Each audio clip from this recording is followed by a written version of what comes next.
வணக்கம் நண்பர்களே, இனி வருகின்ற நாட்கள் அனைத்தும் முருகப்பெருமானின் அருளால் நிச்சயம் உங்களுடைய வேண்டுதல், கனவு, பிரார்த்தனை அனைத்தும் நிறைவேறுங்க. ஏன்னா இந்த ஆண்டு பார்த்தீங்கன்னா குறைவே இல்லாத செல்வத்தை தரக்கூடிய ஒரு நாள்னா அது அக்ஷய திருதி. இந்த அக்ஷய திருதி நாளும் முருகப்பெருமானுக்கு உகந்த கிருத்திகை நட்சத்திரத்தோடு இணைந்து வந்திருக்குங்க. இந்த நாளில் எப்படி உங்கள் வீட்டில் வழிபட்டா வீட்டில் இருக்கக்கூடிய வறுமை நிலை நீங்கி நிச்சயம் வாழ்க்கையில் செல்வ செழிப்போடு வாழவும், உங்கள் வீட்டில் பார்த்தீங்கன்னா பணத்திற்கு எந்தவித கஷ்டமும் ஏற்படாமல் இருக்கு. இந்த நாளில் என்ன மாதிரியான வழிபாடுகள் செய்யணும், தானங்கள் செய்யலான்னு தெரிஞ்சுக்கலாங்க. தங்கத்துக்கு பதிலாக இந்த எளிமையான 4 பொருள் உங்கள் வீட்டு பூஜை அறையில் வாங்கி வைத்து வழிபடுங்க. நிச்சயம் உங்கள் வாழ்க்கையில் மிகப்பெரிய மாற்றம் காத்திருக்குங்க. அக்ஷய திருதி என்று எந்த மாதிரி வழிபடலான்னு தெரிஞ்சுக்க இந்த ஒரு பதிவை கடைசி வரைக்கும் ஸ்கிப் பண்ணாமல் பாருங்கள். மேலும் உங்களுடைய நீண்ட நாள் கனவு நிறைவேற்றி தரக்கூடிய முருகப்பெருமானுக்கு தவறாமல் இந்த ஒரு நாளில் மாலையில் இந்த ஒரு தீபம் ஏற்றுங்க. நினைத்தது நடந்திடும். அப்படிப்பட்ட சக்தி வாய்ந்த ஒரு தீப வழிபாடையும் தெரிஞ்சுக்க போகிறோம். மேலும் நீங்கள் புதியவராக இருந்தீங்கன்னா மறக்காமல் சேனலை சப்ஸ்கிரைப் பண்ணிவிட்டு கூடவே இருக்க பெல் பட்டனை கிளிக் பண்ணிக்கோங்க.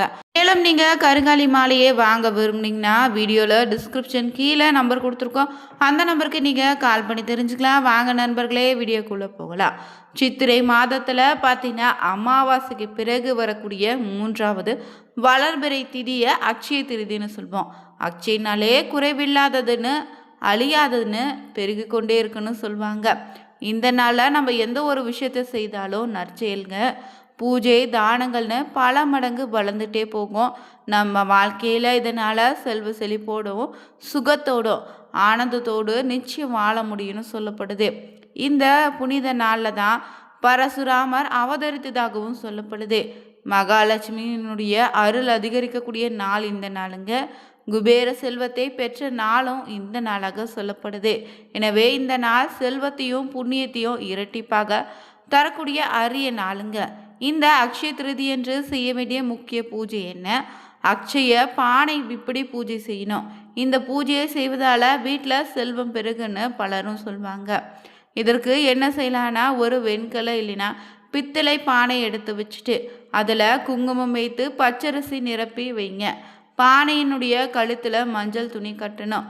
பிறகு பூமாலை, துளசின்னு அலங்காரம் செய்திடுங்க. வசதி இருந்தால் தங்க நகை ஒன்றே அரிசி மேலே வைக்கலாம்.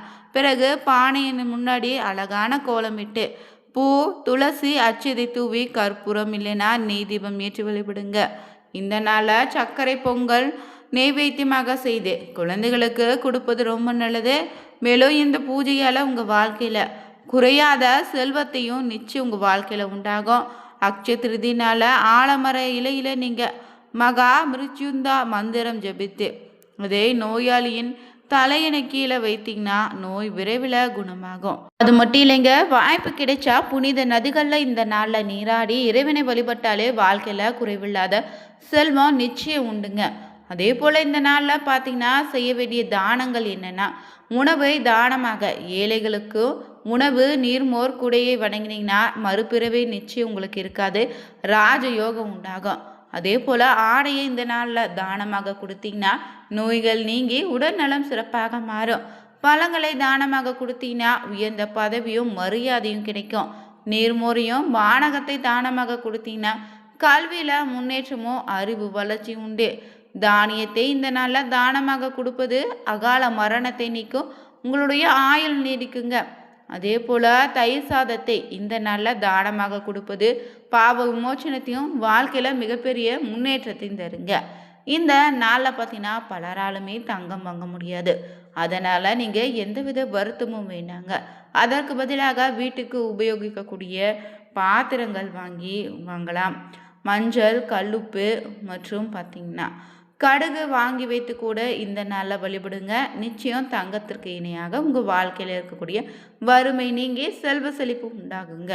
மேலும் இந்த ஆண்டு அக்ஷய திருதி பற்றினா கூடுதல் சிறப்பாக முருகப்பெருமானுக்கு உகந்த கிருத்திகை அன்று வந்திருக்கு. இந்த நாளில் முருகப்பெருமானை வழிபடுவதாலே நிச்சயம் நம்மளுடைய நீண்ட நாள் கஷ்டம் நீங்கி அடுத்து வருகின்ற நாட்கள் நல்ல நாளாக மாறுங்க. தமிழ் கடவுள்னு சொல்லக்கூடிய முருகப்பெருமானுக்கு கிழமைனா செவ்வாய், திதினா சஷ்டி, நட்சத்திரனா கிருத்திகை ரொம்பவே சிறப்புங்க. இந்த நாளில் முருகப்பெருமானை வழிபட்டிங்கன்னா முருகப்பெருமானுடைய பரிபூரண அருளும் உங்கள் வாழ்க்கையில் அனைத்து விதமான நலன்கள் நடக்க ஆரம்பிக்கும். அந்த வகையில் இந்த ஆண்டு அட்சய திருதியன்றே கிருத்திகை நட்சத்திரம் இணைந்து வந்திருக்கு. இந்த நாளாக முருகப்பெருமானை இந்த குறிப்பிட்ட முறையில் வழிபடுங்க. முருகனின் முன்னாடி நீங்கள் வைக்கக்கூடிய வேண்டுதல் நிச்சயம் நிறைவேறும். முருகன் வேறு வேல் வேறு கிடையாதுன்னு சொல்லுவாங்க. அதனால் முருகனுக்குரிய நாட்களில் வேல் வழிபாடு செய்வது ரொம்ப நல்லது. சிறிய அளவிலான வேலை எப்போதுமே உடன் வைத்து இருந்தால் ரொம்பவே சிறப்பான பலன் உண்டுங்க. சிவபெருமானுடைய நெற்றிக்கண்ட இருந்து தோன்றிய 6 தீப்பொறிகள் இருந்து முருகப்பெருமான் தோன்றினார்னு சொல்லுவாங்க. இந்த 6 குழந்தைகளும் கார்த்திகை பெண்கள் 6 பேர் பாலூட்டி வளர்த்தாங்க. முருகப்பெருமானே சரவண பொய்கையில் இருந்து எடுத்து வளர்த்த கார்த்திகை பெண்களுக்கு சிறப்பு சேர்க்கும் விதத்தில் சிவபெருமான் அவர்களுக்கு வரமாக அளித்த ஒரு நட்சத்திரம்தான் இந்த கார்த்திகையின் பேரில் கிருத்திகை நட்சத்திரங்க. இந்த நாளில் விரதம் இருந்து முருகனை வழிபடுவங்களுக்கு இன்னல்கள் அழிந்து நீங்கி வாழ்க்கையில் சகல செல்வங்களும் பெற்று வாழ்வாங்கன்னு சிவபெருமானே வரமளித்திருக்காரு. அப்படிப்பட்ட இந்த கிருத்திகை நாளில் நீங்கள் முருகனின் அருள் பெற வேண்டும் நினச்சிங்கன்னா விரதம் இருக்கலாம். அதிகாலையில் எழுந்து குளிச்சு முடிச்சுட்டு பூஜை அறையில் இருக்கக்கூடிய முருகப்பெருமான் படத்துக்கு பூக்களை சாற்றி தீபம் ஏற்றி காலை முதல் மாலை வரை உணவு எதுவும் உண்ணாமல் விரதம் இருந்து மாலையில் நீங்கள் முருகனுடைய படத்துக்கு நெய்வேத்தியமாக படைத்து தீபம் ஏற்றி வழிபடுங்க. நிச்சயம் உங்கள் விரதத்திற்கான பலன் உண்டு.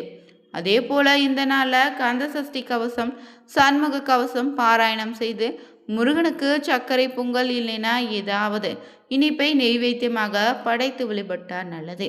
அதே போல் கோவிலுக்கு வெளியே இருக்கக்கூடிய ஏழைகளுக்கு இந்த நாளில் தயிர் சாதமும் எலுமிச்சை சாதமும் இந்த தினத்தில் அன்னதானமாக கொடுத்தீங்கன்னா உங்கள் வாழ்க்கையில் மிகப்பெரிய முன்னேற்றம் உண்டாகும். பின்னர் வீட்டிற்கு போய் பால் பழம் சாப்பிட்டு உங்களுடைய விரதத்தை நிறைவு செய்துக்கலாங்க. மேலும் இந்த கிருத்திகை விரதத்தன்று முருகப்பெருமானை வழிபடுவங்க நிறைவான அறிவும் நிலையான செல்வமும் நீண்ட ஆயுளும் அன்பும் பண்பும் நிறைந்த வாழ்க்கை துணை நிச்சயம் அமையும். நல்ல குணமுள்ள குழந்தையும் கிடைக்குன்னு சொல்லுவாங்க. சாஸ்திர விதிப்படி நீங்கள் பார்த்தீங்கன்னா முருகப்பெருமான் தாங்க செவ்வாயின் அம்சமாக இருக்கிறாரு. அதனால் செவ்வாய் கிரகத்தால் ஏற்படக்கூடிய திருமண தடை, செவ்வாய் தோஷம், கர்மபுத்திர தோஷம்னு நீங்கள் இந்த நாளில் விரதம் இருந்து வழிபடுங்க. அதோடு கடன் தொல்லை அடியோடு நீங்கக்கூடிய நம்பிக்கையோடு முருகப்பெருமானை பிரார்த்தனை செய்தாலே சகல நன்மை உண்டாகும். இரவில் தூங்காமல் விழித்திருந்து கந்த மந்திரங்களை ஜபித்து மறுநாள் ரோகிணி நட்சத்திரத்தன்று காலையில் மீண்டும் குளிச்சுட்டு வழிபாடுகளை செய்து முருக பக்தர்களுக்கு அன்னதானம் செய்யுங்க. முருகன் கோவிலில் நடக்கக்கூடிய அபிஷேகம் மற்றும் ஆராதனைகளுக்கு கலந்து கொண்டு வழிபடுவது ரொம்ப நல்லது. அதே போல் இந்த நாள் பார்த்திங்கன்னா வேல் வழிபாடு செய்தால் இன்னும் சிறப்பான பலன் உண்டுங்க. இதனால் முருகனின் அருள் மட்டும் இல்லை சகல சம்பத்துக்களும் சௌபாக்கியமும் உங்கள் வாழ்க்கையில் உண்டாகும். பிரசித்தி பெற்ற முருகன் கோவிலுக்கு இந்த நாளில் பார்த்தீங்கன்னா பஞ்சலோக வேல் விற்பனைக்கு இருக்கும். அதை வாங்கி கொடுத்தீங்கன்னா உங்களுக்கு பார்த்தீங்கன்னா ரொம்ப சிறப்பான பலன் உண்டுங்க. இந்த ஆண்டு அட்சய திருதி என்று பார்த்தீங்கன்னா ரொம்பவே சிறப்பாக திங்கட்கிழமை அமைந்திருக்கு. கிருத்திகை நட்சத்திரமும் இணைந்து வந்திருக்கு. சிவபெருமானுக்குரிய திங்கக்கிழமையே இணைந்து வந்திருக்குங்க. அதனால் அருகில் இருக்கக்கூடிய சிவன் கோவிலுக்கு சென்று மாலை நேரத்தில் சிவபெருமானுக்கு நடத்தக்கூடிய பார்த்திங்கன்னா அபிஷேகத்தில் கலந்து கொள்வது ரொம்ப நல்லது. மேலும் தங்கம் வாங்க முடியாதவங்க இந்த நாளில் பார்த்திங்கன்னா மண்பானை, கல்லுப்பு, மஞ்சள் மற்றும் மங்களகரமான பொருட்களை வாங்கி வந்து வழிபடலாங்க. குறிப்பாக இந்த அட்சய திருதி என்று பார்த்தீங்கன்னா பலருமே தங்கம் வெள்ளின்னு வாங்க விரும்புவீங்க. அதற்காக பழைய தங்கத்தை பார்த்திங்கன்னா மாற்றிட்டு புதிதாக வாங்காதீங்க. பழைய தங்கம் அப்படியே இருக்கட்டும்.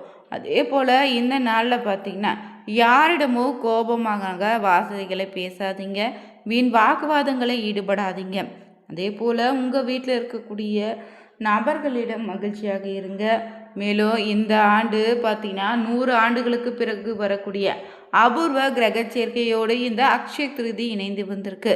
இதனால் பார்த்தீங்கன்னா மேஷம், ரிஷபம் மற்றும் விருச்சிகம், சிம்ம ராசிக்காரர்களுக்கு மிகப்பெரிய ராஜயோகம் காத்திருக்குங்க. நீங்கள் எதிர்பார்த்த ஒரு விஷயம் இனி நடக்க போகுதுன்னே வச்சுக்கலாங்க. மேலும் உங்களுக்கு முருகப்பெருமான் பிடிக்கும்னா இந்த வீடியோ பதிவில் பார்த்தீங்கன்னா எந்த ஒரு பொருளை நீங்கள் வாங்க இருக்கீங்கன்னு மறக்காமல் கமெண்ட் பண்ணுங்கள். நீங்களும் அக்ஷய திருதி என்று வீட்டில் பூஜை அறையில் வழிபாடு செய்பவராக இருந்தீங்கன்னா ஓ முருகா போற்றி எனும் மந்திரத்தை 3 முறை கமெண்ட் பண்ணுங்கள். புதியவராக இருந்தீங்கன்னா சேனலை சப்ஸ்கிரைப் பண்ணிக்கோங்க. அனைவருக்கும் நன்றி நண்பர்களே.